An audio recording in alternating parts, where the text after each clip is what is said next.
let us begin with our final panel of the day.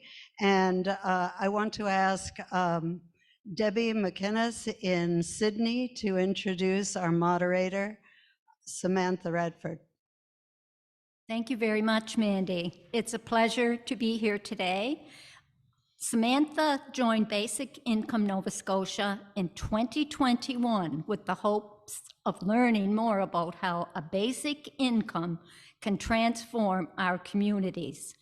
She has been supporting Basic Income Nova Scotia through her involvement with organizing conferences like this one, connecting with youth, and sharing her passion for basic income with anyone and everyone who will listen.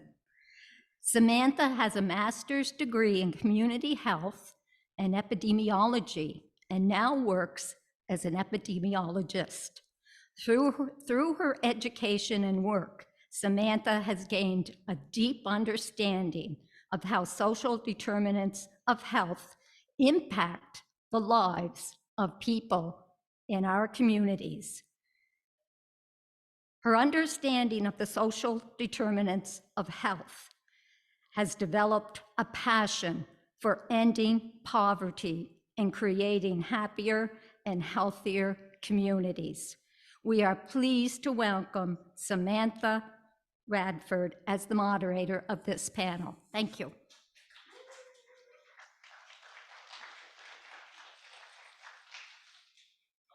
Thanks so much, Debbie. And before I get into this, I did want to give Debbie a shout out. She's just been a tremendous support here in Sydney with this event. So thank you so much, Debbie.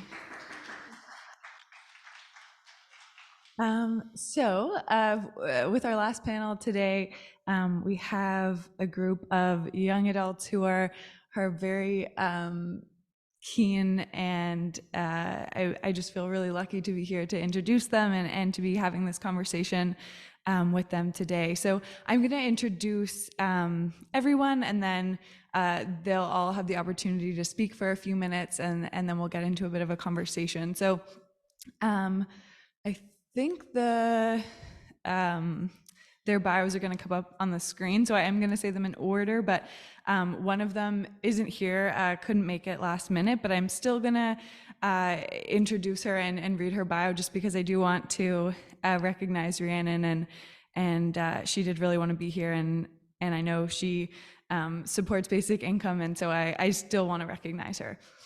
So first I'm going to introduce Chloe, who is joining us from the unceded Algonquin Anishinaabe land. And so Chloe entered the basic income world through her master's research, where she spoke with participants in the Ontario Basic Income Pilot as part of a critical feminist analysis. For her, basic income's transformative potential lies in the capacity to address material deprivation, challenge productivism, and cultivate a cultural interdependence in care. Chloe is a PhD student and Vanier Scholar at Queen's University. She's a research associate at the Social Research and Demonstration Corporation and a member of the board of directors for the Canadian Alliance to End Homelessness and the Elizabeth Fry Society of Ottawa.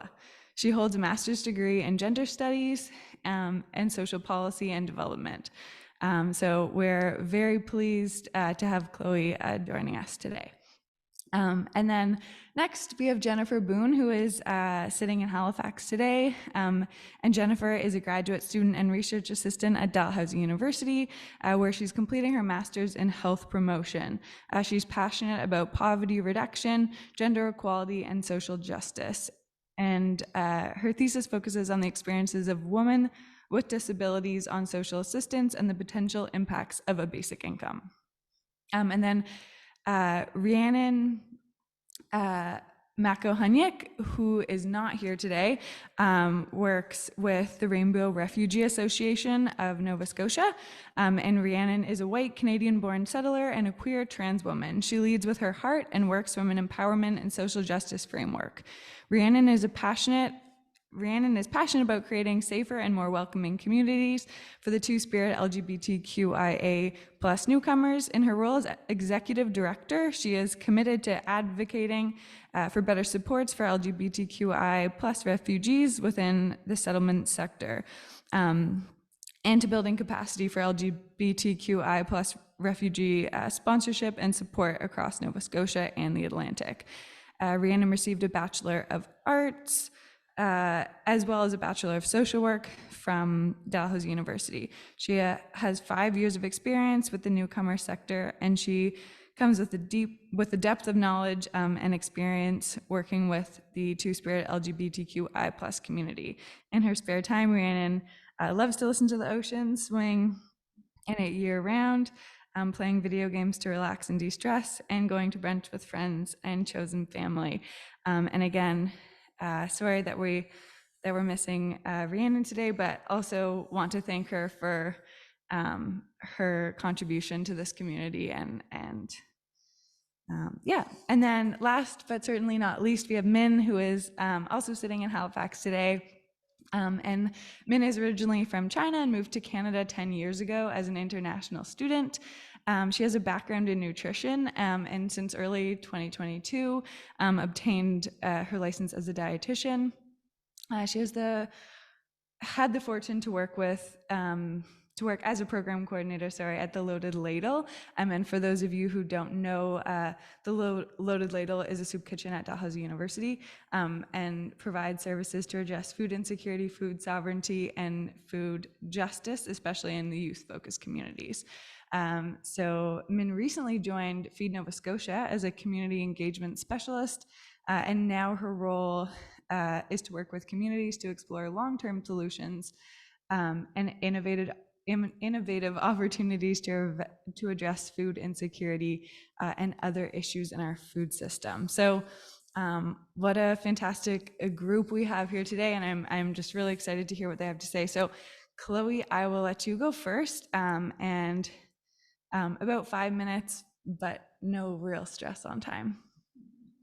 No, in my head, I was like, 5 minutes, that's really long. And I know for a fact that 5 minutes will come and you'll be like, please stop talking. So I can talk forever, and I can talk forever about this in particular, but thank you so much for having me, especially coming virtually.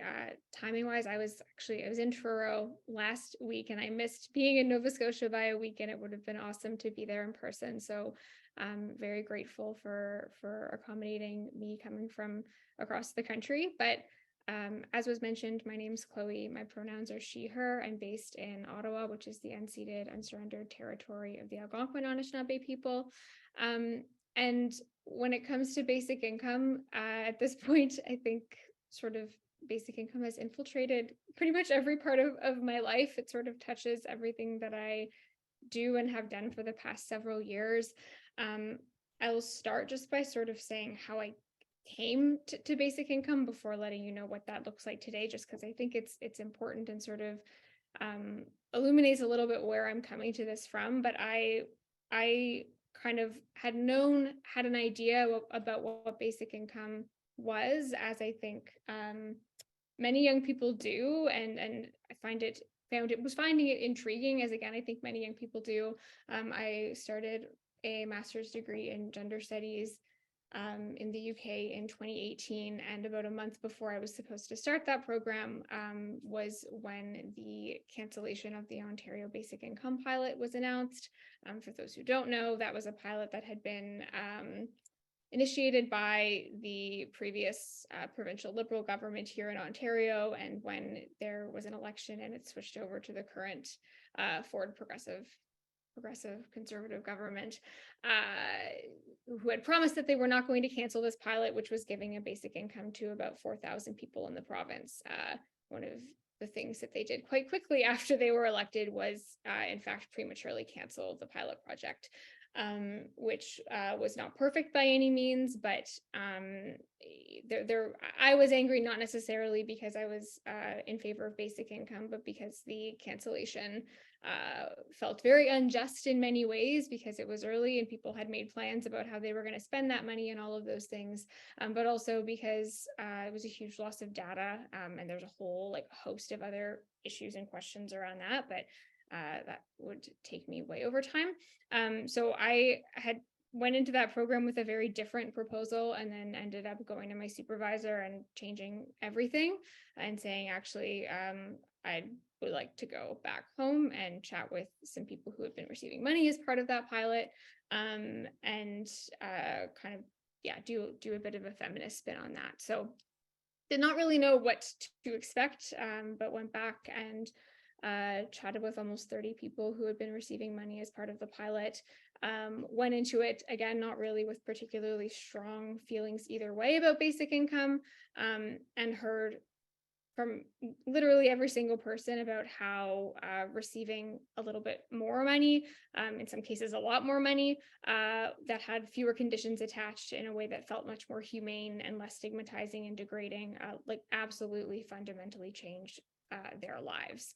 And by the end of that was kind of like, well, this is what I heard from 26 different people, now what? So I came back to Canada, and kind of got looped in with basic income activists here. Samantha probably knows this as well, that when you kind of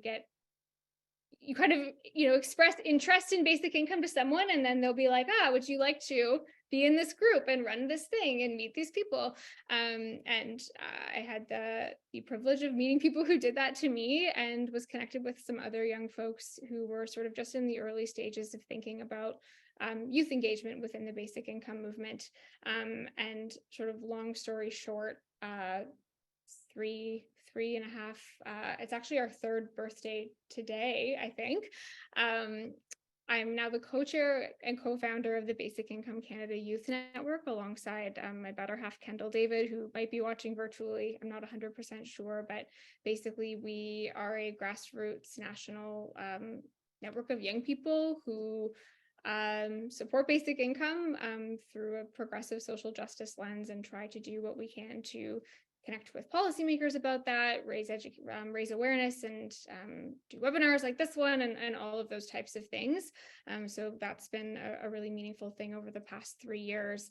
I'm also a PhD student who's working on basically social assistance in Ontario and how awful that is, and it sort of has ended up linking in with every part of my life. So I'm on the board of eFry Ottawa, and have had really good conversations there with folks about what a basic income could mean for folks who, and particularly women and gender diverse people who are leaving incarceration. Links up like really, really naturally with other issues I care a lot about around homelessness and housing insecurity, and food insecurity, and all of these things. So I really come to basic income through an anti-poverty and economic justice perspective. I don't think that we have any excuse as a country to have people who are living in poverty. We have the means to not be having this as a problem anymore. Keeping people in poverty is absolutely 100% a policy choice. It's a choice that our legislators and elected officials are making every single day. And I'm fundamentally not okay with that. And also don't think that people should have to, I think that people just deserve to have enough money to survive, kind of full stop. And that's the stance that we take as well, with BICYN. So that was a little bit of an all over the place, and I will stop there for now. But again, thank you so much for having me, and looking forward to hearing from the other amazing people on the panel as well. Thanks so much, Chloe. I think, yeah, you have an incredible amount of experiences on your belt, and we're so lucky to have you here today on this panel to help navigate us through this conversation. And also, I think for all of the people who ask the question, like, what can I do? It's people, like, it's groups like the that the ones that Chloe are involved in, where if you knock on their door and ask if you can help, they will find a job for you. So there's certainly lots of work to be done. So thanks so much, Chloe. And next we'll move on to Jennifer. Thanks. Okay, so as Samantha said, I'm a graduate student at Dalhousie University doing my master's in health promotion. And so my thesis is focused on the experiences of women with disabilities who are relying on income assistance or disability benefits, and the possible ways that a basic income could impact them. So looking at their challenges, what the gaps in support are, and how we can better support them. And so I apologize if I make a few points that have already been made. So as we've already heard, income assistance is really deeply inadequate to the cost of living today. And as a result of this, women with disabilities are at a very high risk of poverty, that along with the employment discrimination that women with disabilities still face and the lack of accommodations from employers. And so by raising a standard of living, I think a basic income could help this particular vulnerable population in multiple ways. One of those, and the first one is that it would allow people to better afford their necessities. My participants talked a lot about struggling to afford groceries and medically necessary supplies. As one woman told me, she walked on a broken ankle for months because she couldn't afford the brace. It would allow them to afford more appropriate housing. My participants talked about living in derelict, rundown housing that was actively harming their health due to quality issues like mold. So it allowed people to have more appropriate, stable housing. Beyond that, it also allows women to engage more meaningfully in their community. A lot of my participants were talking about feelings of loneliness and isolation. Living in poverty and on a low income means that it's hard to afford to go out to events and socialize with friends. But beyond that, the stigma and shame often led my participants to isolate themselves out of fear of judgment from other people. And so I think a basic income could not only allow people to better engage with their community, but it would help remove some of the stigma that's currently attached to our income assistance programs. A basic income could also allow people to engage more in community care. A lot of my participants talked about receiving care from their community or providing it themselves as caregivers. But the problem with caregiving is that it often comes with its own costs. It's unpaid, and it often leads people to have to either cut their own paid hours or leave their jobs totally to provide caregiving. And so a basic income could allow people to provide care to their community or receive care without having to worry about an additional financial burden being placed on them. Another issue is that it's really difficult for people to improve their quality of life through paid work if they're on assistance. A lot of my participants did try to work or worked part-time and found that they were wound up no better off because of clawbacks, or because they wound up in situations where they were no longer able to work, and then wound up stranded because they'd been cut off because they had made too much and had to wait for months to get put back on. And they're also unable to save because, again, they get cut off when they save too much. And so these systems make it very hard for people to improve their quality of life or build for a better future. And my last point comes from both my own research and also the time I've spent volunteering to support survivors of gender-based violence. One thing I'll mention is that women with disabilities are at a much higher risk of intimate partner violence. And this is made worse by the fact that poverty is a significant barrier when people are trying to leave abusive relationships. Not only that, but leaving an abusive relationship is a leading cause for women to experience housing instability and homelessness in Canada. And so a basic income can not only remove a barrier to leaving a dangerous situation, it could also make it easier for them once they leave so that they're not entering another unsafe situation by leaving the first one. So to summarize, for vulnerable populations, basic income not only allows them to afford necessities of life, but it also allows for more choice, autonomy, safety, and for people to be able to build better futures for themselves.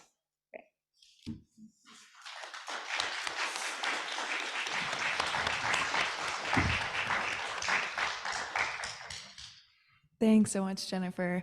Again, just like so much experience, and I'm so happy to have you at this table sharing what you know and what you've learned. So thank you. And next we'll move on to Min. Thank you so much. And also Chloe is just I feel like I echo with a lot of information already have been shared. I feel like there will probably be some repetitive information too. So also thank you, Samantha, for the introduction. And as Samantha mentioned, I used to work at the Ladle, and it is a nonprofit student-run organization, operates on one of the Dalhousie campuses. However, I feel like there's a very common misunderstanding that the Ladle is part of Dalhousie, but in fact it is not a Dalhousie owned service. And in fact, it is actually a service has been established to protest that universities like Dalhousie, they hold those inclusive food contract with multinational, multi-billionaire food service companies, which directly and indirectly contribute to food insecurity issues among student populations. So the Ladle is such an amazing organization, and staff and volunteers, amazing volunteers, they work together to cook delicious, inclusive, and also nutritious meals to provide to anybody, and 4 times per week. So you don't have to be a student, you don't have to be a member of a certain community, and you don't have to indicate any of the needs or anything. If you need a meal, you can go to the Ladle and have a meal at a lunch serving time. And I feel like that really also speaks to why Ladle is doing so much amazing work. I think one major value those work are centered was because food is a right. And this is part of the protest, like everybody deserves a warm meal. If you need one, you should be able to get one. And also, when I was working at the Ladle, my role was a program coordinator. So a lot of work I did was focus on community engagement, would be collaborating, engage with different organizations, individuals in the community, mainly youth folks communities. And also we did a lot of programming services. So one part of that is called solidarity serving. So what happened was I would talk to some like different organizations or student-led projects, and to see, to get to know each other's organizations, communities, to understand each other's needs and challenges, and to see if there's anything we can collaborate together. And we would cook a meal together as organizations, students, volunteers, cook together in our kitchen, and then provide that food to whatever events or projects or protests they're having. So that's one part of my work when I was there. Another part is the food literacy programming. So myself, I'm a dietitian, and food literacy programming is also one of my passion as well. Essentially, example would be cooking classes. So many amazing meals was made in that kitchen. So people will come in, cook together, learn about each other's culture, learn about each other's backgrounds, to understand each other's relationship experiences that centered with food, and talk about each other's stories, and use those opportunities to connect, and to be also connect to their own communities. And everybody is belong to so many different communities too. And we also did a lot of projects and programming that was to address different issues in our food system, and also to advocate for equity deserving communities and individuals, and also initiatives too. So recently, earlier this year, I joined Feed Nova Scotia as a community engagement specialist. And the department I'm working with right now is called Innovation and Learning Lab. We are a new department at Feed Nova Scotia, and so we are still trying to build the foundation of the work, but essentially the goal would be working with different communities in the province, and to try and explore and test different innovative ideas to address food insecurity here in Nova Scotia. So one part of work of that is that I'm leading a First Voice Advisory Committee. So the members of this committee are members, individuals across the province, and we are hosting monthly meetings, and also like non-meeting communications with them, to be able to gain first voice input, be able to guide our work. And so really to think about my experience with the Ladle, and also my experience with Feed Nova Scotia, and my past volunteer experience, and also as a dietitian, to think about people's relationship with food and our needs for different nutrients, and for and just everything about food, to think about that. I feel like basic income is really providing a safe net to everybody, especially young adult, to be able to meet their basic needs like food, housing, and medication, anything that people really need. And I feel like a lot of times we don't really realize how severe some of those issues are among younger adults population or student population. The food insecurity issue and also housing issue are, I think it's a lot more severe before to a lot of us before we look at the data. An example, we will circle back to the Ladle. So I remember when I joined the Ladle, we already identified that the needs or the demands of the lunch servings keeps growing, especially got so much higher since pandemic happened. And I think recently a post from the Ladle identified that the serving needs has been doubled since last year, and we only have 3 months this year. And right now they're serving over 300 people every meal, and over a week, that's 1,200 meals. And I feel like it's just, sometimes it's very heartbreaking to think about that. And when I'm working with volunteers, students, and also myself, when I was a student, either when I was an international student or just a domestic student when I went back to school, to think about that. Many times, so often, students are just hungry, stressed, and also tired. So many people, they do full-time study, part-time job, volunteer work, all kinds of things together, and just their life is just so stretched. And they just don't have enough financial support. And I feel like really it's not fair, and that's not right when people have to choose, should I pay for my food, or should I pay for my rent, or should I get rid of my bed bugs, or should I pay for my medication, or should I pursue the opportunities I supposed to be able to pursue?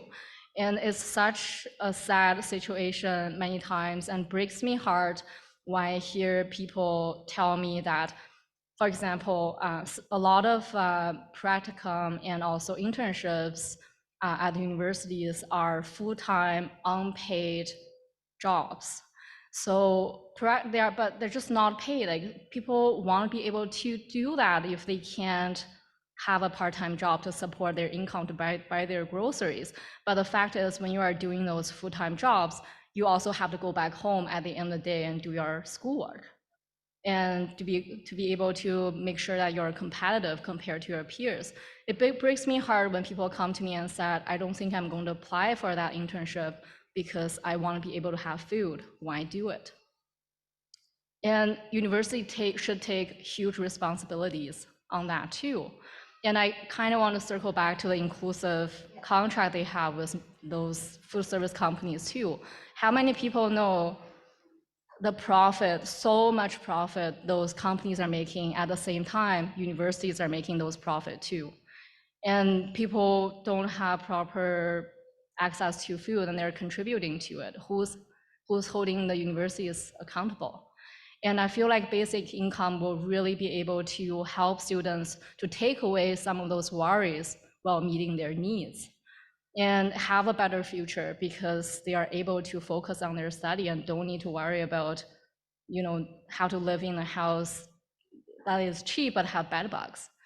And also I feel like there are also a lot of students who have health-related conditions, either physical health or mental health conditions. Some students live with disability, and having basic income would also be able to help them to have better support, and also remove some of the barriers for them to access the care they need while they're pursuing those opportunities too.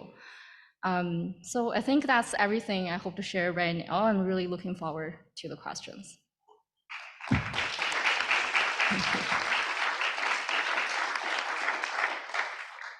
Thanks so much, Min, and thank you for talking a little bit more about the loaded ladle. And I didn't understand exactly what the loaded ladle was and how it worked.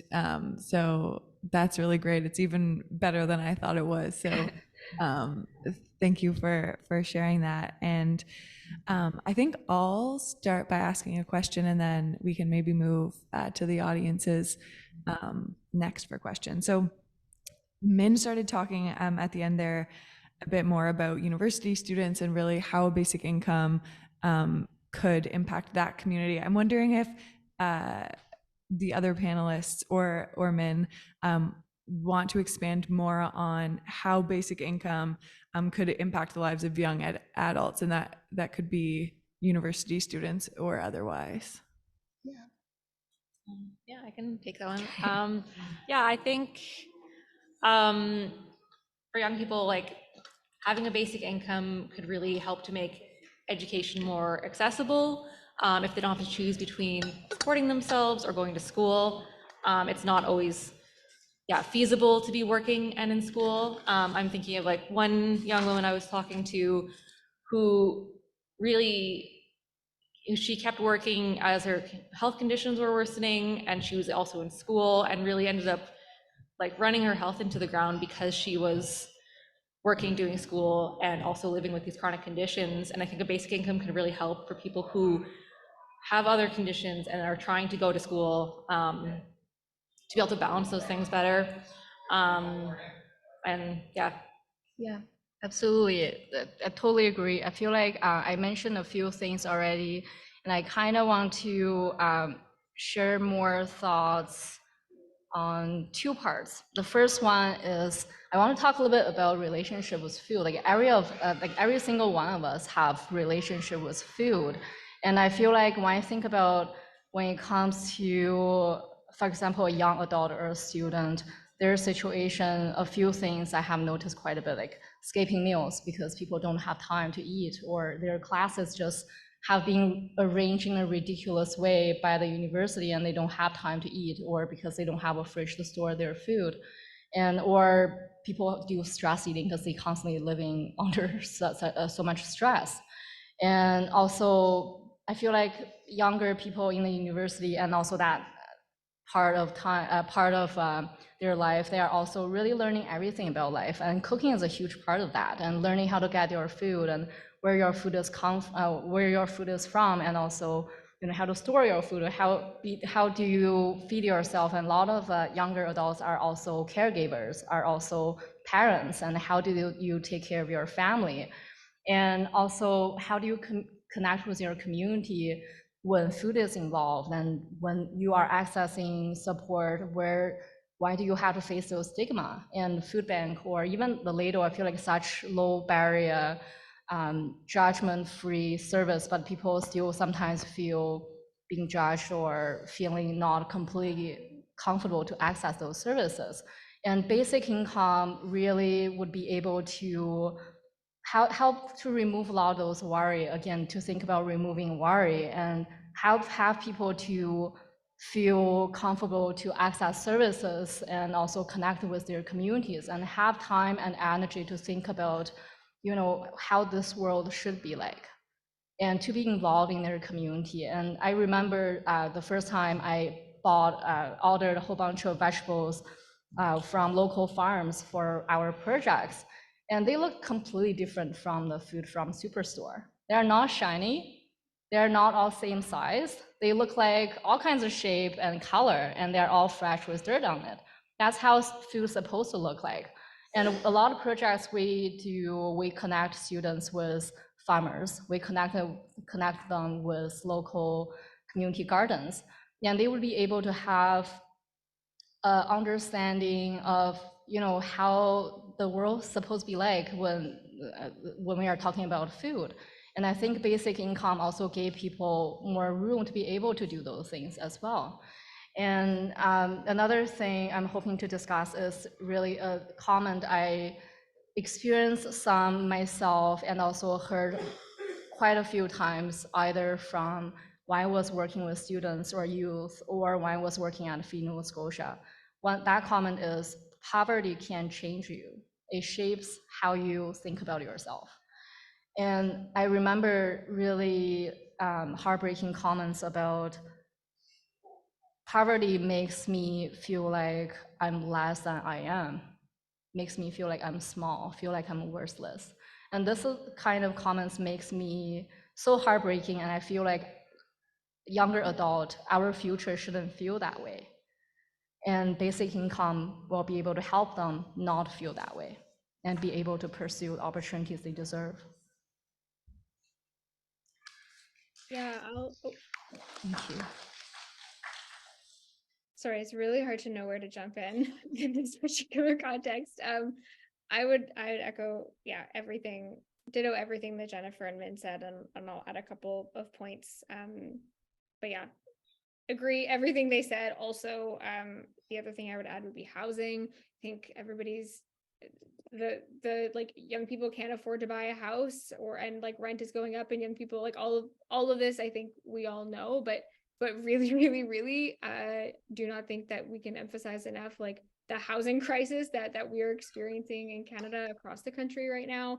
And that is absolutely affecting young people. And we had a federal budget that just came out that did very, very little to address this issue within Canada. And absolutely part of the solution to this is related to housing supply, but questions of affordability and who can actually afford to not even own, but just rent like a safe and secure and adequate quality house is huge and absolutely a major issue for young people. The second one, Min started touching on this, and I'll maybe just expand on it just to say that young people, and certainly everyone, but I obviously coming at it from a youth perspective here, do a lot to kind of contribute to the social fabric and their communities that is not necessarily paid labor, caregiving being obviously a huge part of that, but also one thing that we think about a lot is activist pursuits. I think that's that lands better with some people than others, but for me, I think about young people who are really at the front lines of climate activism in Canada, for Indigenous rights and decolonization, and all of these are things that are not paid, and that does not mean that they are not valuable. But I personally don't think that people should not be able to afford to feed themselves because they're fighting climate injustice. Like, yeah, again, feels like it should be kind of obvious, but just something worth emphasizing. And then the last one I just think about when it comes to youth or young adults, the specific benefit or value a basic income could have for certain groups or communities of young people, one being youth who are aging out of care, and really have that drop off in supports when they people who are in the child welfare system, and then when they age out and then all of a sudden have nothing, or can take a while to get onto DSP or Ontario Works or Nova Scotia Works or whatever the social assistance program is, if they're eligible at all. In Wales, they're currently doing a pilot of basic income specifically targeted for young people aging out of care. I think recognizing that that's a group of youth who would really, really benefit from that. And the other group I'd mention there would be queer and trans and two-spirit youth. I'm thinking of queer and trans youth are really, really, really disproportionately overrepresented among people experiencing homelessness, and thinking about who has access to support both like emotionally but also financially from family. For instance, if you're a queer young person who's living with a non-affirming family, you just think about what a basic income could do there in terms of allowing you to leave home and live more safely and securely. So yeah, just a couple other things to touch on there. Thanks.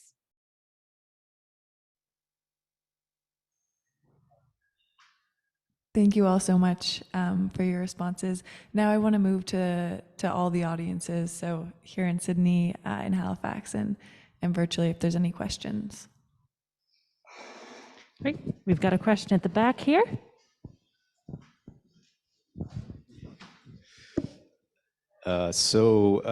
Over here on the right-hand side, there were a few folks sitting there just recently with a petition to sign in support of universal basic income.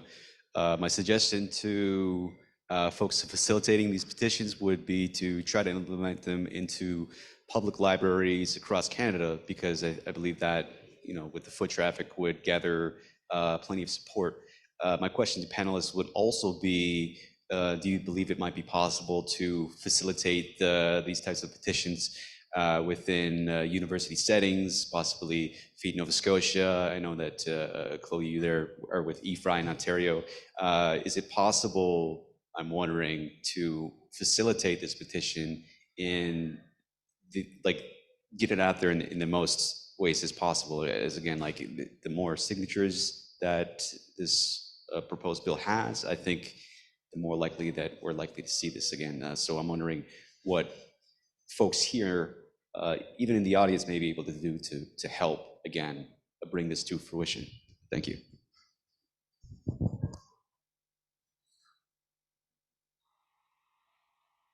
Yeah, like I think my answer to that would be yes. I think public libraries is a great suggestion. And I think like I have seen that actually a lot of people are more willing than you might expect to sign something like that, or just we've run things where we've had people send letters to their MPs. A petition's a pretty easy thing to put your name on, and I think again, there's some recent data that's come out from a group at McGill, a student consulting group that demonstrates really high level of support for basic income among university students. I think, you know, having things set up in university settings is an awesome idea.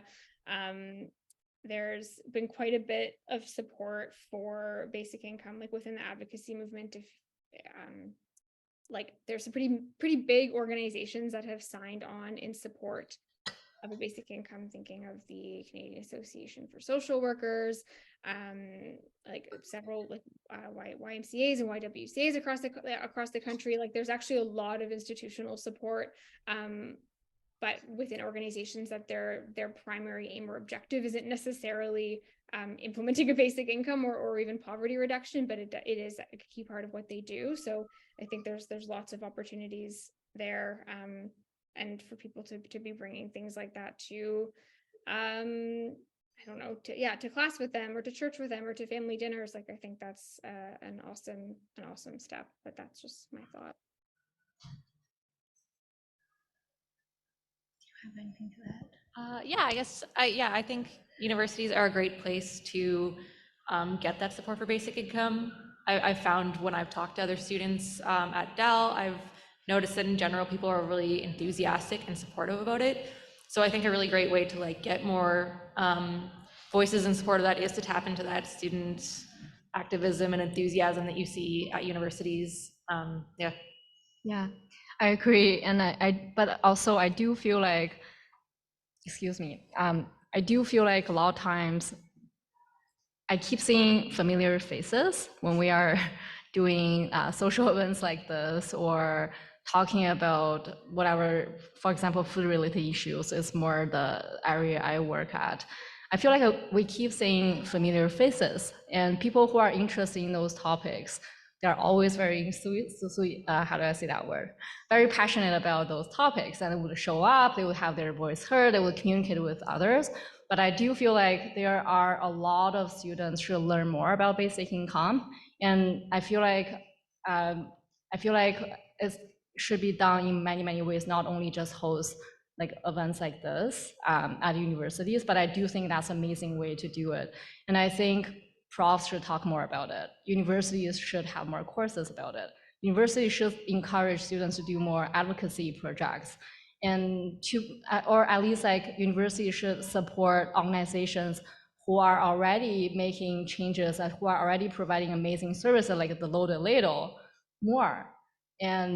But in the reality, a lot of times that's not the case. And yeah, just want to put more focus on how we should hold universities more accountable. Awesome. All right, we have another question up here at the back.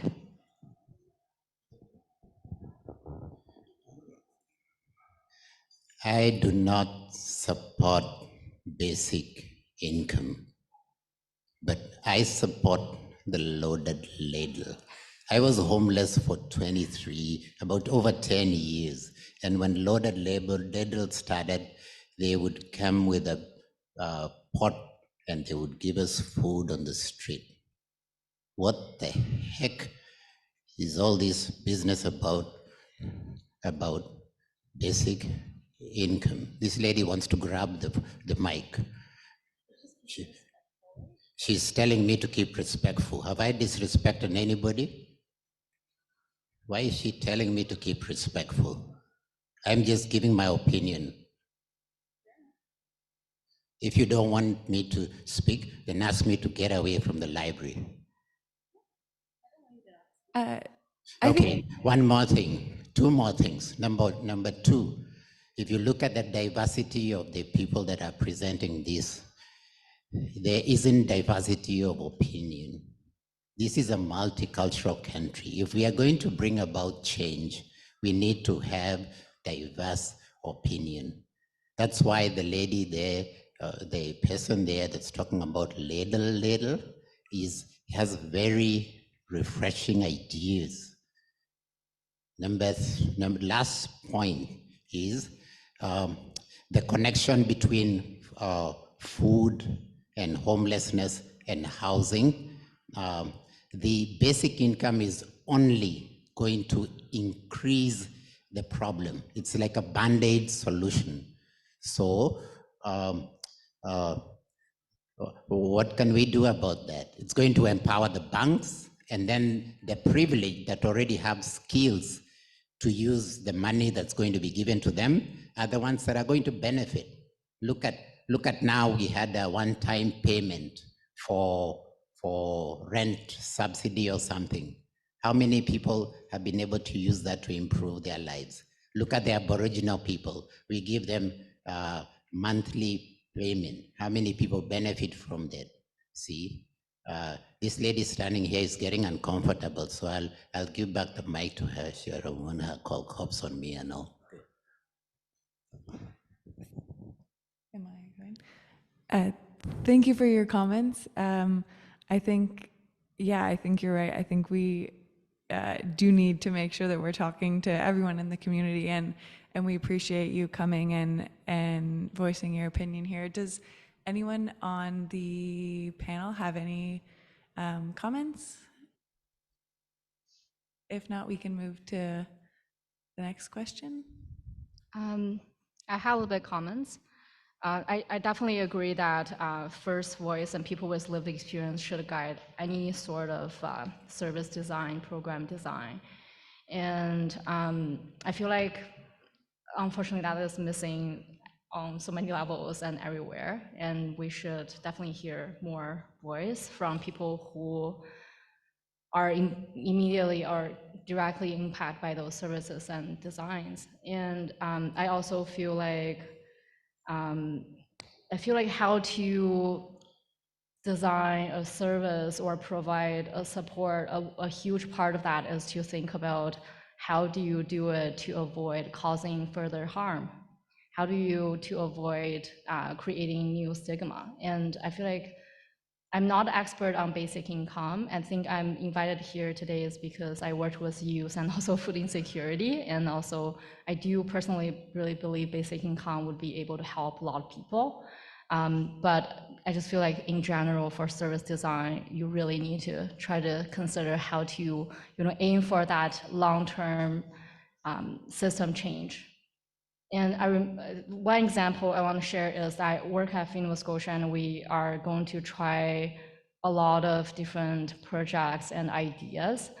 And we also recognize that a lot of them, or almost all of them, is not going to solve food insecurity. Then why do we do it?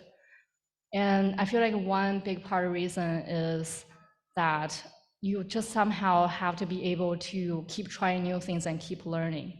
And I think the projects of the basic income, the one in Ontario, is a good example. Like the work was done, and they changed government, and it was shut off. But we gathered a lot of evidence from that sort of work, and now that evidence is pushing income-based solution moving forward. And if the issue of so many social-based issues are income, then the solution is supposed to be income too, or at least start from there and try it. And yeah, I think that's everything I want to say. ditto everything you said, Min, and I think those are awesome comments. And I would just add, like, I think for me and for most, if not everyone that I've come across who's supporting basic income because they're concerned about issues related to social inequality and social injustice, I don't think anybody's under the impression that basic income is going to fix everything or even most things. Basic income, is I think a really important piece of the puzzle in terms of ensuring that people have a minimum amount of money to be able to make it through the month, and that they're not having to jump through really dehumanizing hoops to be able to get that money. That is also having effects on mental health and all of these different things. But I think that, for people who are concerned about these issues, this idea of like an either or, this sort of scarcity mindset is something that I find really concerning, because I think, we can have progressive housing policy and also a basic income, and like those things should not be in tension with one another. We can have a basic income and we can have like universal pharmacare. Those things should not be in tension with one another. And I think when we sort of like get down to this, well, we can't have a basic income because we need this, we're really selling ourselves short as a country and as a society, in terms of like what people deserve, which is all of those things. So yeah, I think anybody who's saying that a basic income is going to fix everything, I would also be skeptical of them. But that's not something that I think most folks who are involved in this are saying. Yeah, and yeah, just to add on to what Min and Chloe are saying, yeah, a basic income, yeah, it doesn't solve everything. It does need to be supported by other policy changes like progressive housing, like a higher minimum wage that is an actual living wage, dental care and pharmacare. But there is good evidence to show that in the past, when pilots have been run on basic income, it has made a difference in people's lives, in their mental health, in their physical health, in their overall quality of life. So there is evidence to show that there is a really positive impact that comes, even if it's not perfect and even if it doesn't fix everything. Yeah. All right, and we have another question right over here. Hello, as we are speaking about youth, so I have a question about how do you think basic income will affect minimum wage and companies and businesses that hire people for minimum wage? And I wanna just explain a quick idea, my idea about it, if you wouldn't mind, and then I wanna hear your side of the story or your perspective about it. So as we are speaking about youth, there are a lot of youth who are willing to work any job just for any price because they really need it. And what happens here is that an established system somehow of companies that are paying minimum wage because there are people who are going to take it. And that minimum wage might cover rent and bills. And then there are food banks like Barker Street and so on and so forth that will cover the food aspect. And now we have tax money pretty much that goes to Barker Street and so on and so forth that's being used to cover food for people who are working full-time and should be able to autonomously buy food according to their food preferences and without the need to go to a particular place on a particular day and maybe actually like take a day off from work to go to that food bank and get food. So I think that's a systematic problem, a systematic issue that needs to be solved, and I believe that a basic income will make people less pressured and might even be less forced to take jobs that doesn't pay appropriately to what is asked from people. I'm aware that in Cape Breton, for example, that's something I experienced from friends and so on. Like I've seen it happening, people working in like fish processing plants that are not safe and that might cause health problems. And people, despite knowing that their friends have got diseases from these places, from these plants, they still go for it because they need that money.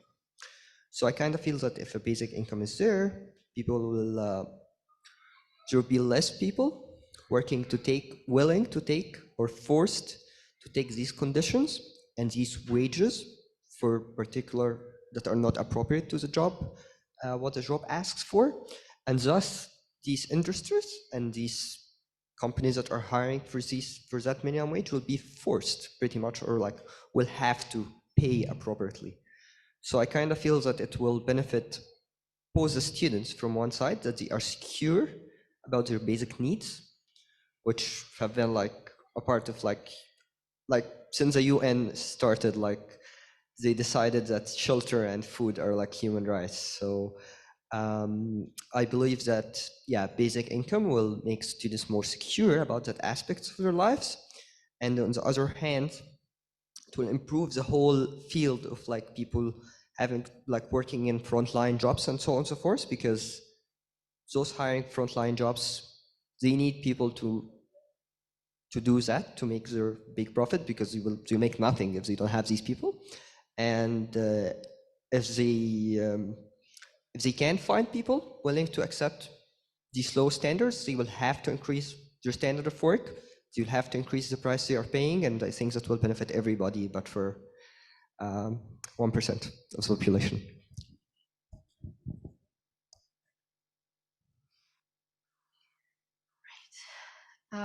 I completely agree, and thank you so much for sharing that. Yeah, I completely agree. I feel like if there are, for example, there are so many students who are doing what's it called? My brain is not working. The lowest wage, the basic wage jobs. Oh, my brain is really not working right now.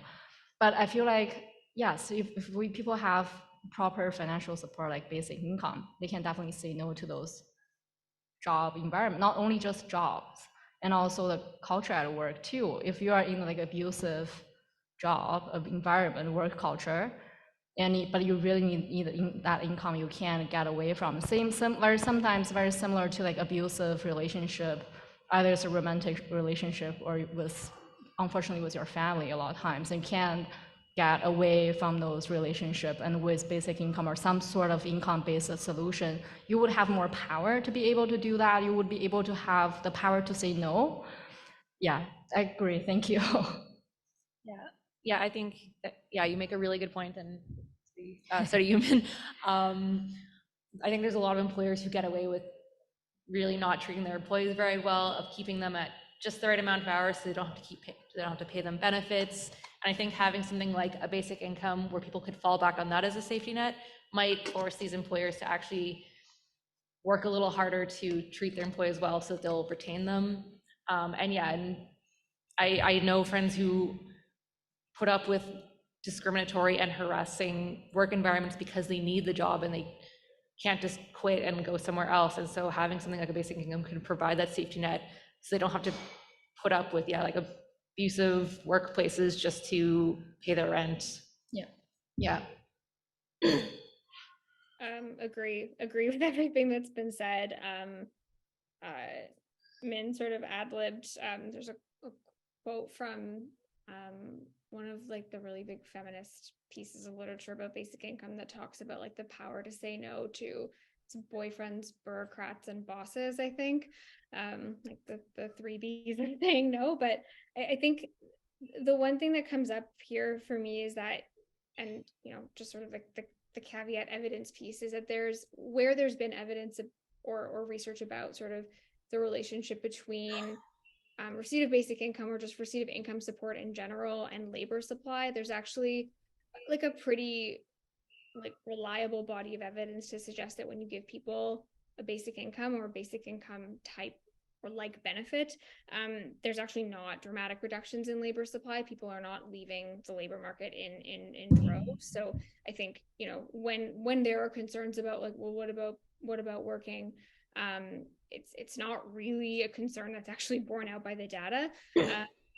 That said, I find myself saying that in conversations because I think it's the thing that people need to hear, and because actually it's just like not an evidence-based argument. But I at the same time think, and I think there's really good reason to believe this, that there are instances where people leaving work is actually a really, really good thing. And that a basic income providing the stability for people to be able to make those decisions is like unequivocally positive. I think in Manitoba, in the Mincome experiment in the 70s, where there was a really small decrease in labor supply, that was primarily people who were choosing to go back to education, mainly people finishing high school, as well as people who are making the choice to stay home and care for their children. And that's what they wanted to be doing. I think, people who having the stability and space to be able to take a break and focus on your mental health, if that's what you need to be doing. If you're leaving poor quality work, like others have mentioned, that came up when I interviewed people from the Ontario Basic Income Pilot. There were a couple of people who shared leaving jobs where there was asbestos at work, where they were being abused by an employer, and for them, leaving that job and having the stability to be able to do so was incredibly important. So I think those are all important points, I think. And I had something else written down, but I can't read my own writing anymore, so that's good. I think the point about pressure to put on employers to make those conditions better. Oh yeah, I remember what it was now. Is a really good one, and particularly as it relates to minimum wage. I also don't think this is personal, controversial maybe. I think if you're working a full-time job and you can't afford to pay rent, to pay for food, which is increasingly the case, especially if you're in minimum or even higher than minimum wage employment, there is something obviously wrong with that. But also I don't think that your ability to survive should be dependent on your participation in the paid labor market, because there are lots of reasons why people don't participate in the paid labor market, whether that's because of caregiving responsibilities or disability or whatever. And there's pretty compelling evidence and to suggest that social assistance programs, certainly in Ontario, have a pretty explicit goal of getting people back to work. Part of the reason why benefit rates are so low is because they don't want people to be able to survive on that amount of money, so that they will return to workplaces. So I think lots of really interesting interactions there. And the point about potential pressures on employers, I think, is a really interesting one, and one that I'd like to see as well. All right, amazing. And we have another question from the audience here. Hi there. Whoa, sorry. My name is Jeremiah Raineyberg. I'm a lawyer here in the city. I do predominantly criminal defense work, and I'd say about 70% of my clients are legal aid clients. So I have experience with witnessing the drain on the justice system from the prosecution of petty crime, and I would look forward to maybe presenting on that at a future conference. I should say that I am, my parents are Mandy Raineyberg and Pierre Stevens, who are the organizers of Basic Income Nova Scotia, and I apologize in advance. This is going to be a little long-winded and anecdotal, but it relates back to an earlier question from the previous panel, and will end up in a question for this panel. And the previous question involved, what can we as individuals do to encourage or to educate people as to basic income? It was something along that lines. And I wanted to just share that about 6 years ago, I was working in Toronto and I had my own career crossroads and an existential crisis, and I ended up moving home, and it was Pierre and Mandy that took me in, and I lived with them for a period of time. And it was at that time that the inception of Basic Income Nova Scotia began, I believe. And it started just through a spark of interest through my parents' desire to see everyone live a quality of life that involved dignity. And I watched as that spark of an idea began just with groups of 5 or 6 people sitting around a kitchen table discussing what could be done. And follows through to now we're there on their 5th year of what I would, from as an outsider, say I think is quite a successful conference here today. And I think I would just like to begin by giving some credit to all of those involved, particularly my parents, because I'm constantly amazed by the capacity that they have to care for those who they know and love, but not only that, but those that they've just met and those that they have yet to meet. And I think that is, it's truly inspirational. So I'll just start with just maybe asking for a hand of applause for them.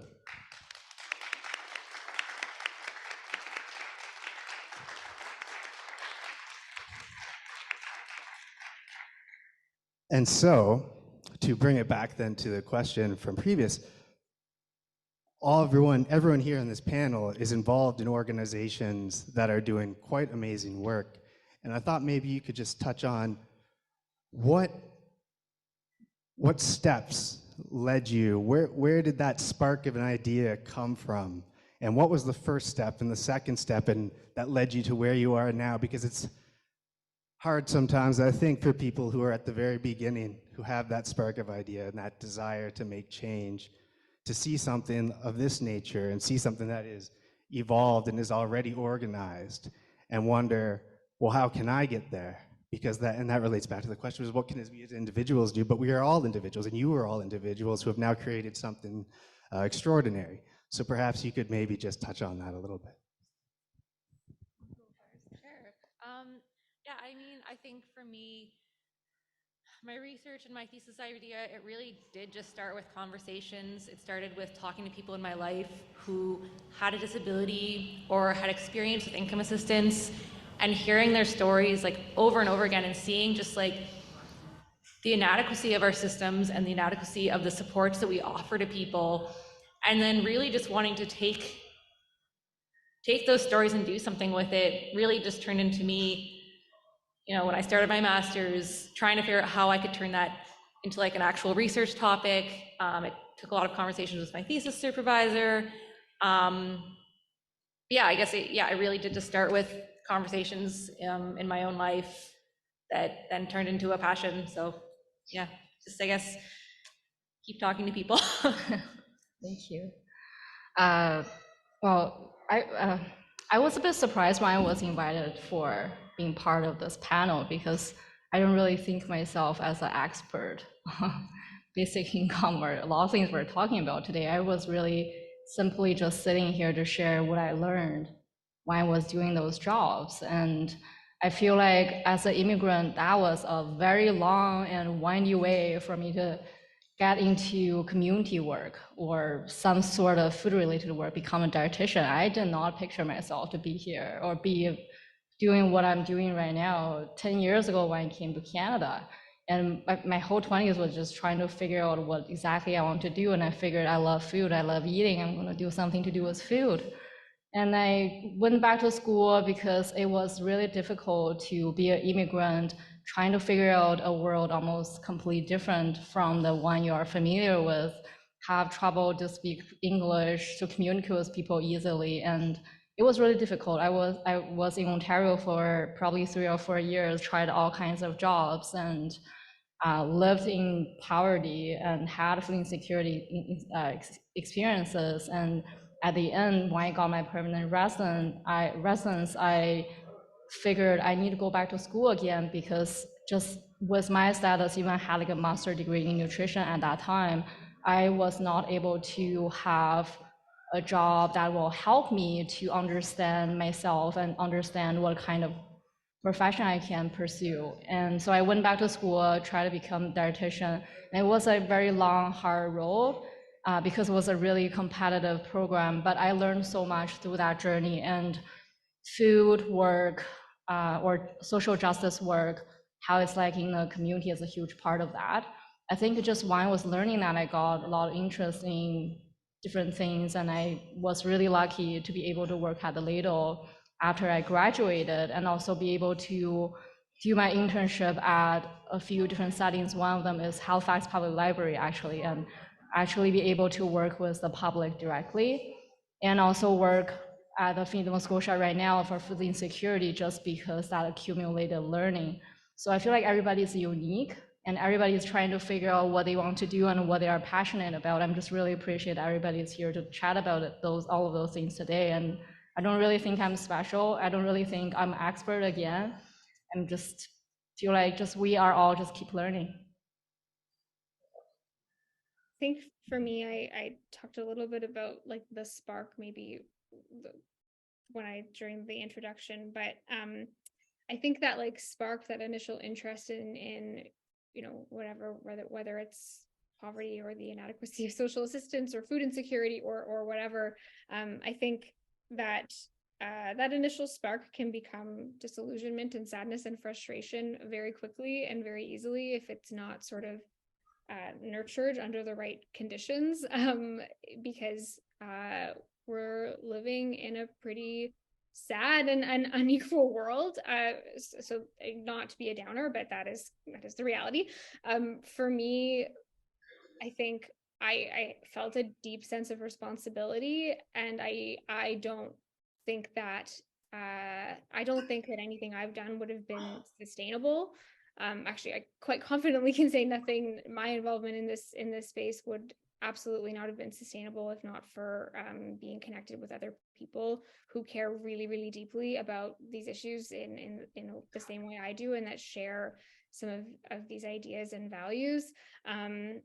I was really, really lucky to be connected with other people when I came back who were, you know, really interested in basic income, but more than anything, I think, really concerned with economic injustice and with poverty and with income insecurity, and pretty fundamentally believe that something needed to be done to address that. So that, I think, as much as BICYN has, the Basic Income Canada Youth Network has, you know, been really actively involved in connecting with members of parliament and trying to educate other young people. Like our steering committee, our 8-person steering committee, I think has been like a huge source of support for one another, and certainly a huge source of support for me, just knowing that I'm not alone in like wanting to see things change and feeling really frustrated with the way things are.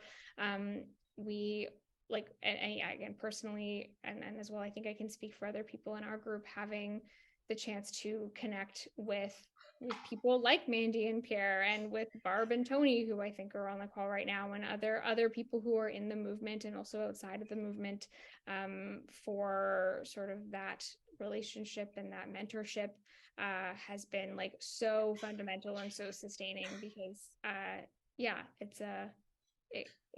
things can get frustrating, especially when progress feels really, really slow. So yeah, that was a really long way of saying other people. I just want to jump in and say thank you for that question and for all of your responses. I think, and Min, you're not an outsider here, and we're so happy to have you. And just because you're not a basic income expert, I don't really think any of us are. We're all just learning, and I'm so thankful for you for sharing your experiences outside of basic income. And I think it's really important that we understand how all of these different worlds work together, and how people who work in food insecurity and the world, some of the worlds that you work in, collide with basic income, and all of these issues that we've been talking about today are so intricately connected. And I think we need to pull in more and more people to these conversations, and like what I think what all of you have been saying is like the importance of talking to people and just finding like-minded people, which I think there are a lot of us here today, and just having conversations and talking about your dreams and what you want to do, and that's how these like things like today happen. And yeah, I feel really lucky that these panelists are my peers in this, and I think like we should all leave here with a bit of hope, knowing that like we're the one, like we're working towards the same goal. And there's a lot of really like brilliant young passionate people that want to see change, and I think that's what's going to get us there. So thank you for all of the work that you do, and for sharing your experiences with us today. I think I'm kind of organically bringing this to an end, but we do have a bit more time if there is another question in the audience. I think. Yep, there's a comment from the back here. Great, thank you. Hi, this isn't supposed to be disrespectful. When Mayor Mike Savage was here earlier, he mentioned the firecracker Sharon Murphy. I've been going on marches and demonstrations with her since early 1990s. So Sharon was a champion for justice, equality, and human rights. Outside of work and after retirement, she wrote to and called politicians, attended rallies, and researched social issues. She spent time lobbying for a basic income. This has been around for years. For everyone, especially to combat poverty of seniors and the disabled. She didn't hesitate to contact both the Premier and union leadership upon learning that our nurses were working under an expired and outdated contract, demanding that they receive fair working conditions and compensations for the work that they do.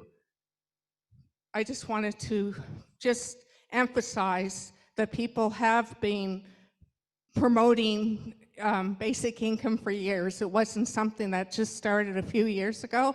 This has been going on since the late 1980s. And it's firecrackers and Sharon that need to be uplifted. Thank you.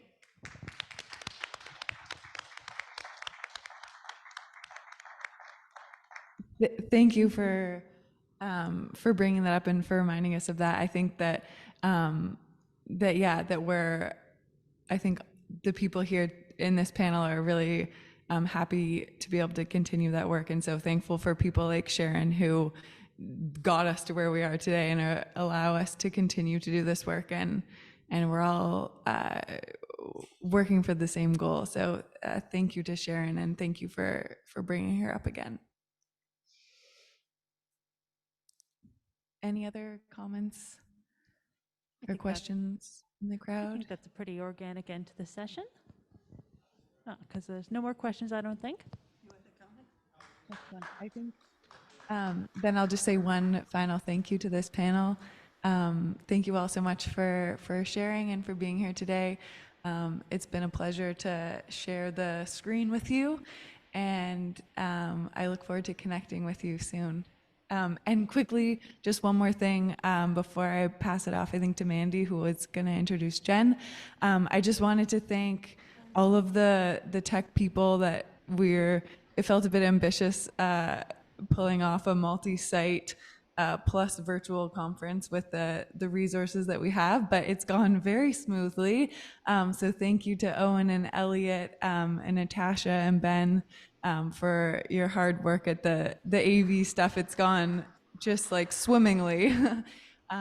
So yes, and thanks again to Mandy. She's really the heart and soul of this conference, and I can't thank her enough.